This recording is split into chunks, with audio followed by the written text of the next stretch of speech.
திருமதி முத்துவேல் கருணாநிதி கனிமொழிய முதலமைச்சர் வேட்பாளரா 2026ல அறிவிக்கிற தைரியம் மு.க. ஸ்டாலினுக்கு இருக்கா? அறிவித்தா நீங்க எல்லாம் ஏத்துப்பீங்களா? பாஜகவை சேர்ந்தவர்கள் அவங்க ஆட்சி க்ளோஸ். 2026 திமுகவோட ஆட்சி க்ளோஸ்.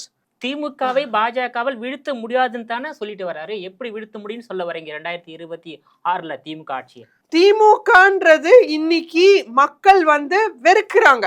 மக்கள் வெறுக்கும் ஒரு ஆட்சி ஆயிடுச்சு. மக்கள் வெறுக்கும் ஒரு முதலமைச்சரா ஆயிட்டார் அவரு. மக்கள் இன்னைக்கு வீழ்த்து எழுந்துட்டாங்க.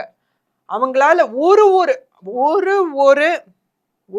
அவங்க டிபார்ட்மெண்ட் எடுத்துப்போமே, ஒரு அமைச்சரவை எடுத்துப்போம். ஏதாவது ஒரு அமைச்சர் அந்த ஒரு டிபார்ட்மெண்ட்டுக்கு கேப்பபிளா இருக்காங்களா? அவங்க திறமை வாய்ந்தவங்களா இருக்காங்களா? தங்கம் தென்னரசு அவர்கள் ஜிஎஸ்டி ரிஃபார்ம்ஸ். நான் என்ன சொல்றேன், நம்ம